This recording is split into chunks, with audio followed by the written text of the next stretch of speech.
Assalamualaikum warahmatullahi wabarakatuh. A'udzu billahi minasy syaithanir rajim. Bismillahirrahmanirrahim. Qala allazi 'indahu 'ilmun minal kitabi ana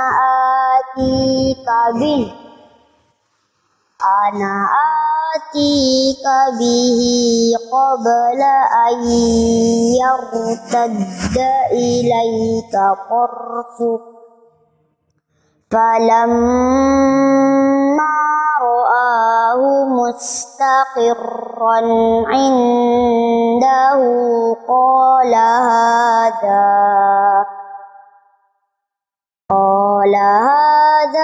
min fadli rabbi liyabluwani aashkuru am akfur wa man syakara fa innama yashkuru li nafsihi wa man kafara fa inna rabbi ghaniyyun karim. Shadaqallahul azim. Assalamualaikum warahmatullahi wabarakatuh. Assalamualaikum warahmatullahi wabarakatuh.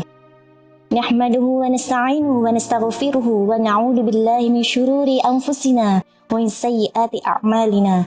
Asyhadu an la ilaha illallah wa asyhadu anna Muhammadan 'abduhu wa rasuluh. Allahumma shalli ala sayyidina Muhammad wa ala alihi wa ashabihi ajma'in. Amma ba'd. Kepada yang terhormat hadirin dan hadirat yang dirahmati oleh Allah, dan kepada yang kami banggakan, anak-anak Salsabila 3 Banguntapan. Pada kesempatan kali ini, Ramadan kali ini, kita akan mengaji tentang surat An-Naml ayat 40. Sebelum itu, marilah kita ucapkan syukur kepada Allah Subhanahu wa Ta'ala karena berkat rahmat dan hidayahnya sehingga kita semua masih diberi kesehatan sehingga bisa beribadah dengan khusyuk.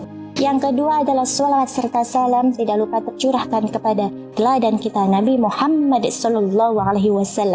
Semoga kita mendapatkan syafaatnya di yaumil qiyamah nanti.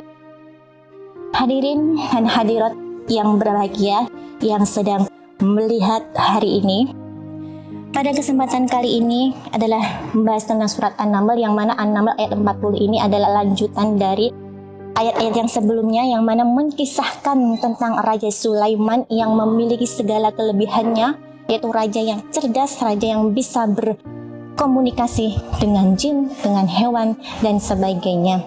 Kemudian ada satu tokoh lagi, yaitu Ratu Balqis yang penguasa kerajaan Saba, menguasai segalanya, raja yang bijaksana, namun sayangnya beliau menyembah matahari. Dapat surat dari Raja Sulaiman untuk mengajak Ratu Balqis masuk Islam, menyembah Allah. Tapi sayangnya Ratu Balqis justru membalas dengan surat, yaitu dengan mengirimkan prajuritnya untuk membawakan beberapa hartanya untuk dikasihkan kepada Sulaiman sebagai penolakan. Khususnya hari ini tidak berbicara tentang kisahnya Nabi Sulaiman dan Ratu Balqis, tapi lebih kepada hikmah yang wajib kita petik dari kisah Nabi Sulaiman ini, yaitu di surat An-Naml. Bismillahirrahmanirrahim. Qala alladzi 'indahu. Seseorang telah berkata, seorang yang mempunyai ilmu minal kitab, ilmu dari kitab. Dalam sebagian ulama menjelaskan bahwasanya seseorang ini bernama Asif bin Bahyar, yaitu orang yang dalam hidupnya selalu memuji Allah dengan membaca Ya Dzal Jalali wal Ikram. Kata Asif, siapa yang mau membaca Ya Dzal Jalali wal Ikram, maka urusan dunia akan dimudahkan oleh Allah. Amin ya robbal alamin. Selanjutnya, ana atika bihi, katanya Asif, aku akan membawakanmu bihinya kembali ke ayat sebelumnya, yaitu arsh, singgasana. Ana atika bihi, aku akan membawakanmu singgasana qabla ayyartadda ilaika turfuk. Wahai Sulaiman, sebelum engkau mengedipkan mata, singgasana itu akan ada, hadir di hadapanmu, katanya. Falamma ra'ahu, maka ketika Nabi Sulaiman melihat itu, mustaqiron, singgasana tersebut sudah terletak indahu, di hadapannya. Qala hada fadli, qala hada min fadli rabbi, katanya Sulaiman, ini sesungguhnya adalah sebuah karunia dari Rabbi, dari Tuhanku. Jadi dari ayat sini dijelaskan bahwasanya apa yang didapat oleh Nabi Sulaiman saat itu merupakan sebuah karunia dari Allah Subhanahu wa Ta'ala. Kemudian untuk apa Allah memberikan karunia untuk kita? Ini hikmah yang harus dipetik ya, yaitu untuk liyabluwani. Untuk apa? Untuk mengujiku. Jadi untuk liyabluwaku, menguji kalian. Kalian sekarang lagi diberi nikmat sehat, nikmat sakit, semuanya adalah untuk menguji kalian semuanya. Untuk apa? Ashkur, apakah kita semuanya akan bersyukur? Akfur, atau akfur malah justru mengingkari nikmat tersebut. Begitu. Jadi, wa man syakara, dan barang siapa yang bersyukur, fa innama yashkuru li nafsih, maka sesungguhnya ia telah bersyukur untuk dirinya sendiri. Tentu saja orang yang bersyukur akan terhindar dari perbuatan keji, iri, apalagi hati menjadi tenang. Wa man kafara fa inna rabbi, dan barang siapa yang mengingkari, maka sesungguhnya Tuhanku ghaniyun, maha kaya, al-karimu, yaitu maha mulia. Teman-teman yang dirahmati oleh Allah, sesungguhnya ayat ini menjelaskan tentang bagaimana respon kita saat kita mendapatkan nikmat dari Allah. Allah ingin memberikan ujian untuk kita. Respon kita, apakah kita ketika diberi nikmat yang lebih seluruh nikmat kita, ya, itu apakah kita akan semakin bersyukur dan bertakwa, ataukah justru malah lalai, tidak bersyukur, dan malah sombong. Nah, itu adalah hikmah dari surat An-Naml ini. Jika ketika diberi nikmat sehat, diberi nikmat, sekarang diberi kekayaan yang berlimpah, kita harus apa? Harus bersedekah, harus apa? Beribadah,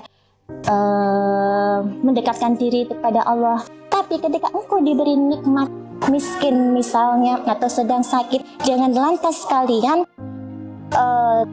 mengadili Tuhan. Tuhan tidak adil, ini tidak adil bagiku. Tidak, itu adalah ujian untuk Allah. Bagaimana responmu ketika kamu diberi miskin? Ada seorang berkata, enaknya jadi orang kaya, pahalanya banyak, karena apa? Bisa bersedekah, bisa haji, bisa membuat masjid, dan lain-lainnya.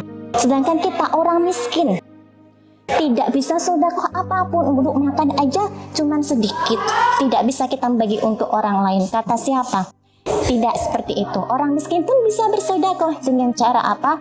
Bertasbih, subhanallah, walhamdulillah, wala ilaha illallah, Allahu akbar, wala hawla wala quwwata illa billahil aliyil azim. Dibaca terus-terusan, itu akan apa? Membuat menenteramkan hati kita. Pahala juga mengalir pada diri kita. Seperti yang disebutkan tadi, barang siapa yang bersyukur, fa inna may yashkuru li nafsih, maka dia akan bersyukur untuk dirinya sendiri. Hati akan menjadi tenang. Untuk sedekah kepada orang lain, nggak punya uang untuk dibuat berbagi, nggak apa-apa. Menasihati orang untuk berbuat baik, itu termasuk sedekah untuk orang lain. Menyingkirkan duri, menyingkirkan batu di jalan, itu juga termasuk sedekah untuk orang lain. Maka dari itu, kita semua semoga termasuk menjadi orang-orang yang syukur nikmat, tidak kufur nikmat. Bagi siapa saja di sini, kalau kita sedang dikasih ujian miskin atau kaya, sama saja ya. Allah hanya ingin melihat respon kita bagaimana. Teman-teman yang dirahmati oleh Allah, lantas siapa yang menyombongkan diri ketika mendapatkan kekayaan, kalian jangan senang dulu. Bahwasanya kalian mendapatkan uang, mendapatkan rizki yang berlimpah, itu semuanya adalah berkat siapa? Berkat Allah Subhanahu wa Ta'ala. Kalau kita diberi sakit, apakah kita bisa bekerja dan menciptakan uang? Tidak. Maka dari itu, kita sehat itu adalah sebuah nikmat. Kalau kita sehat, bisa bekerja dan kita mendapatkan upah. Nah, itu adalah sebuah karunia Allah. Jangan lupa bahwasanya Allah itu mempunyai Asmaul Husna, Al-Ghaniyyu, Maha Kaya, dan Al-Karimu, Maha Mulia. Jadi tidak ada yang pantas sombong kecuali Allah Subhanahu wa Ta'ala. Cukup sekian dari saya. Apabila ada salah kata, mohon maaf sebesar-besarnya. Wallahu a'lam bishawab. Terima kasih semua. Semoga dalam Ramadan ini diberi keberkahan untuk kita semuanya. Amin ya rabbal alamin. Wassalamualaikum warahmatullahi wabarakatuh.